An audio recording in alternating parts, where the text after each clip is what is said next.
नमस्कार दोस्तों, कैसे हैं आप सभी। उम्मीद है आप लोग बहुत अच्छे होंगे और आप लोगों की पढ़ाई बहुत अच्छी चल रही होगी। मैं आलोक सिन्हा आप सभी का स्वागत मेरे इस नए यूट्यूब चैनल द एस्पायरेंट में करता हूं।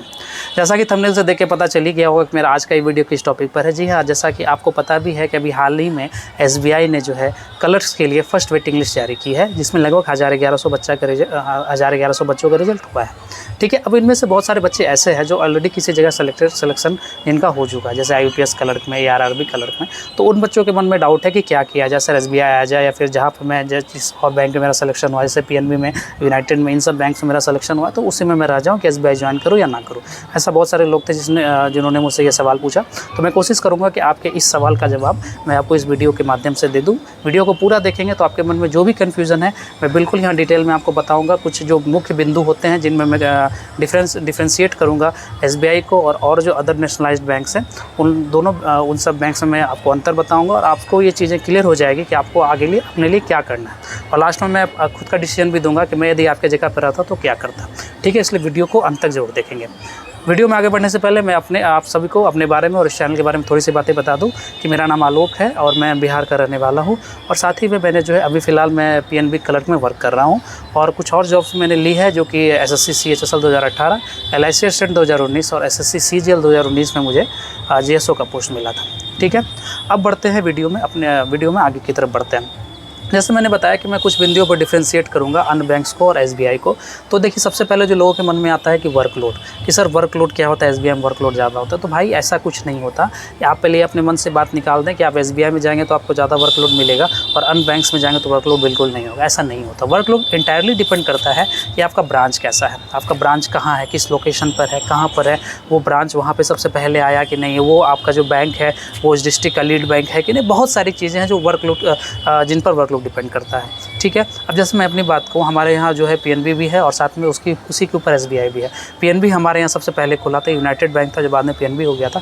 तो हमारे यहाँ जो है नंबर ऑफ़ अकाउंट्स बहुत ज़्यादा है SBI की तुलना में और वर्कलोड भी बहुत ज़्यादा है, जबकि SBI जो है बहुत ठंडा रहता है। तो आप समझ सकते हैं कि ये बिल्कुल आप मन में नहीं डालें कि SBI जाएंगे तो आपको वर्कलोड ज़्यादा मिलेगा और अन्य बैंक्स में कम मिलेगा। ऐसा नहीं है। वो डिपेंड करेगा कि की जो पोस्टिंग हो रही है वो कहाँ हो रही है, आपका जो बैंक है वो किस लोकेशन में है, किस एरिया में है, अर्बन एरिया में, सेमी अर्बन एरिया में, या फिर रूरल एरिया में, सेमी रूरल एरिया में। ये सब चीज़ों पे जो है वो चीज़ें डिपेंड करती हैं।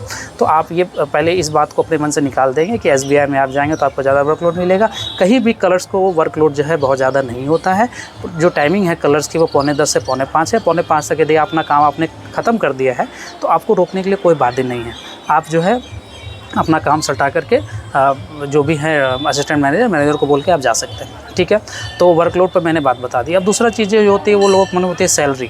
तो देखिए, यदि आप क्लर्क्स की सैलरी की बात करेंगे तो SBI क्लर्क या अन्य जो नेशनलाइज्ड बैंक्स में क्लर्क्स हैं उनकी सैलरी अभी बराबर है, क्योंकि दोनों का बेसिक पे 19,900 है। ठीक है, वो मैं और डिटेल्स में बता दूंगा सैलरी स्ट्रक्चर क्या होता है। अभी आप बेसिक पे समझ लीजिए, इसी पे सारी सैलरी डिसाइडेड होती है, इसी पे DA HRA वगैरह सब बनता है। ठीक है, तो 19,900 जो है बेसिक पे है आपको स्टार्टिंग में। जब यदि आप ग्रेजुएट कैंडिडेट है और ग्रेजुएशन तो है ही, चूँकि आप SBI या कोई भी एग्जाम तो ग्रेजुएशन होना तो है, आपको होना ही चाहिए। तो 19,900 आपका बेसिक पे स्टार्ट होता है क्लर्क्स में, चाहे आप SBI में जाएं या फिर अन्य किसी बैंक्स में। लेकिन जैसे ही आप ऊपर जाएंगे, आप स्केल 1 बनेंगे, स्केल 2 बनेंगे, तो यहाँ पर आपको SBI में जो है वो सैलरी और अन्य अलाउंसेस जो है वो ज़्यादा दिखने को मिलेगी। जैसे मैं स्केल 1 की यदि तुलना करूँ, अन्य जो बैंक्स हैं हमारे नेशनलाइज्ड बैंक्स, उनका जो है स्टार्टिंग जो बेसिक पे वो 36,000 है, जबकि SBI की स्टार्टिंग बेसिक पे जो है स्केल 1 की वो लगभग 42,000 है। ठीक है, तो 6,000 को मोटा मोटी आपको यहीं पर डिफरेंस दिख रहा है। तो इसी तरह अन्य भी जो अलाउंसेस हैं वो भी आपको SBI में ज़्यादा देखने को मिलेगी अन्य बैंक्स की तुलना में। तो यहाँ पर इस मुद्दे पर यदि हम बात करेंगे तो SBI जो है भारी दिख रहा है अन्य बैंक्स की तुलना में। ठीक है, तीसरा लोगों के मन में होता है सर रूरल पोस्टिंग होगी, SBI में रूरल पोस्टिंग देखने को मिलेगी, अन्य बैंक्स में नहीं मिलेगी। तो ये जैसा मैंने पहले भी बताया, ऐसा कुछ नहीं होता। यदि मैं नंबर ऑफ़ ब्रांचेस की बात करूँ तो SBI का जो नंबर ऑफ़ ब्रांचेस है वो पूरे ऑल ओवर इंडिया में लगभग 22,000 ब्रांचेज है SBI की। और उसके बाद जो दूसरा सबसे बड़ा नेशनलाइज्ड बैंक है जो कि PNB है, जैसा आप लोगों को पता है, उसकी जो नंबर ऑफ़ ब्रांचेज है वो 11,000 है। तो आपको यहीं पर दिख रहा है कि नंबर ऑफ़ ब्रांचेज चूँकि ज़्यादा है SBI में, तो आपको रूरल पोस्टिंग के चांसेस बढ़ जाते हैं। लेकिन वो कोई भी रूरल एरिया ऐसा नहीं होता कि जहाँ पे आप सर्वाइव नहीं कर सकते। जैसे मैं भी सेमी अर्बन एरिया में हूँ, ठीक है, ये नाम का सेमी अर्बन है, आसपास बहुत सारे गांव हैं और पूरी पॉपुलेशन यहाँ जो है वो रूरल पॉपुलेशन ही है यहाँ पे। ठीक है, लेकिन मैं सर्वाइव कर रहा हूँ और कोई भी ऐसा जगह नहीं होगा जो जहाँ से आपके 10-15 किलोमीटर के आसपास कोई ठीक ठाक सा शहर ना हो। तो इसलिए ये इशू अपने मन में ना पालें। ठीक है। यदि आप उस गाँव या जहाँ भी आपकी पोस्टिंग है वहाँ नहीं भी रहना चाहेंगे तो आप 10-15 किलोमीटर 20 किलोमीटर में कोई ठीक ठाक सा शहर आपको रहने के लिए मिल जाएगा, ठीक है, जिसमें हर मामले में वो शहर ठीक होगा। और बहुत ज़्यादा रूरल पोस्टिंग के लिए आरआरबी ऑलरेडी बनी हुई है। आपको ऐसा नहीं होगा कि 10 मकान होगा वहाँ पे आपको बैंक खोल के SBI बैठी हुई, ऐसा नहीं होगा। तो रूरल पोस्टिंग की यदि बात करें तो वो आपको SBI में जाए या अन्य किसी भी बैंक में जाए लगभग आपको बराबर ही देखने को मिलेगी, ठीक है। उसके बाद तीसरा यदि हम जो बात करें, मैंने 3 बिंदुओं अभी तक बात कर ली। सबसे पहला वर्कलोड, दूसरा आपका सैलरी और तीसरा आपका रूरल पोस्टिंग। चौथा लोगों के मन में जो एक बहुत बड़ा डाउट होता है वो होता है सर रिस्पेक्ट। तो देखिए मेरे भाई, सिंपल सा बात है कि आप मेरे भी इस वीडियो को देख रहे हैं तो आप बैंकर बन चुके हैं, तो रिस्पेक्ट आपको मिलनी ही है। और ख़ास में यदि आप रिस्पेक्ट की बात करेंगे तो जब आप रूरल पोस्टिंग आपकी होती है तो आपको बहुत ज़्यादा रिस्पेक्ट मिलता है। जैसे मैं भी ये चीज़ फील कर रहा हूँ, ठीक है। यदि आप अर्बन में एरिया में जाएंगे तो वहाँ पे लोग आपको इतनी इज्जत से नहीं देखेंगे क्योंकि जानने पहचाने वाले लोग वहाँ पे कम होते हैं, बहुत सारे बैंक्स होते हैं। लेकिन जब आप किसी रूरल एरिया में आएंगे या सेमी अर्बन एरिया में आएंगे तो यहाँ पे 2-3 बैंक्स ही होते हैं और लगभग सारा शहर आपको जानता होता है, क्योंकि बैंक एक ऐसा जगह जहाँ पर हर कोई आता है, एक ठेला वाला से लेकर के एक बहुत बड़ा से बड़ा व्यापारी भी आता है। तो आपको रिस्पेक्ट जो है लगभग दोनों बैंक्स में बराबर ही देखने को मिलने वाला है, ठीक है। तो यही कुछ बिंदु थी, यही कुछ मुख्य जो है बिंदु थे जिसके आधार पे मैंने जो है, जिनके बेसिस पे मैंने डिफरेंस कर दिया बाकी बैंक्स को और अन्य SBI बैंक्स को, ठीक है, SBI बैंक्स को और बाकी अदर बैंक्स को, ठीक है।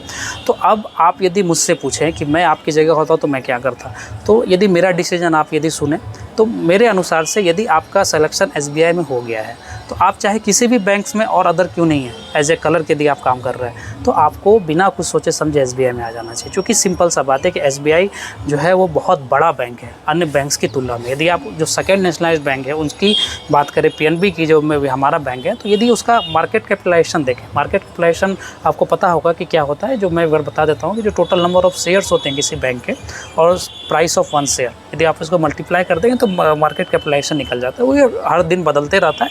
तो मैं भी यदि अभी इधर की बात करूँ तो जो लगभग PNB का जो मार्केट कैपिटलाइजेशन है वो लगभग 40-45 हज़ार करोड़ का है, मतलब इतना बड़ा जो है PNB बैंक है, ठीक है। लेकिन यदि आप SBI की बात करेंगे तो यह संख्या जो है लगभग 3-3.5 लाख करोड़ है। मतलब यदि आप एक तुलना में कहें तो SBI जो है PNB से लगभग 6-7 गुना ज़्यादा बड़ा बैंक है हर मामले में, ठीक है।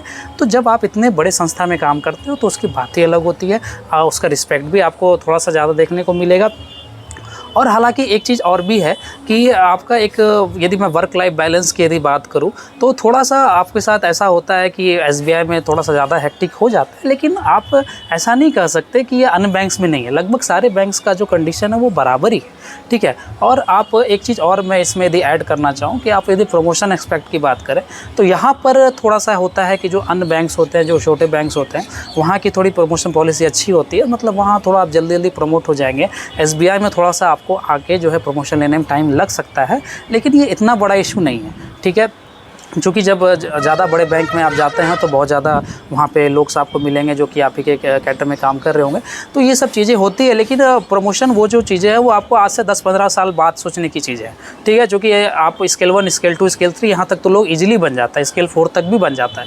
उसके बाद थोड़ा सा चीज़ें फंसनी स्टार्ट होती है, तो वो थोड़ा सा आपको SBI में थोड़ा ये चीज़ दिखेगी कि हाँ भाई थोड़ा सा ज़्यादा यहाँ पर दिक्कत है प्रमोशन की। लेकिन आप ऐसा नहीं कर सकते कि आप इन सब मतलब जो भी मैंने बातें बताई इससे आप SBI को नहीं ज्वाइन करके बाकी कोई अदर बैंक ज्वाइन कर ले, ऐसा कहना बिल्कुल मेरे हिसाब से गलत है। तो यदि मैं आपकी जगह पे होता तो मैं बिल्कुल SBI ज्वाइन करता, क्योंकि SBI बहुत बड़ा बैंक है और उसमें अन्य जो फैसिलिटीज़ हैं वो आपको दूसरे बैंक से ज़्यादा ही देखने को मिलेगी। तो उम्मीद है कि मेरा ये वीडियो आपको अच्छा लगा होगा और आप अपने निष्कर्ष तक पहुंच पा रहे होंगे और मैं आपके निष्कर्ष तक पहुंचने में आपकी मदद कर पा रहा हूँगा, ठीक है। आगे भी ऐसी वीडियो यदि आप देखना चाहते हैं तो मेरे चैनल को सब्सक्राइब कर लें। मैं अपने डिस्क्रिप्शन में मैं लिंक दे दूंगा अपने सोशल मीडिया प्लेटफॉर्म्स की, वहाँ आप मुझसे जुड़ सकते हैं। और ये मेरा नया चैनल है तो थोड़ा चैनल को सब्सक्राइब कर दें, वीडियोस को लाइक कर दें, शेयर कर दें। और इस पर और भी बहुत सारी वीडियोज़ आ रही है जो आप जाके देख सकते हैं, मैं उनका भी लिंक्स अपने डिस्क्रिप्शन में डाल दूँगा। साथ ही में चूँकि मैंने बहुत ज़्यादा जॉब्स, मैंने जैसे बताया 4 जॉब्स मैंने क्लियर की है, तो आपको कहीं ना कहीं मेरे इस चैनल से जुड़े रहने से फ़ायदा ही होगा, इसलिए आप इसको सब्सक्राइब कर लें। और मैं और भी जो वीडियोज़ हैं आपके से जो भी रिलेवेंट वीडियोज़ होंगी वह समय पर लाता रहूँगा। आज के लिए इतना ही, जल्दी ही मिलते हैं नई वीडियो में, तब तक के लिए जय हिंद।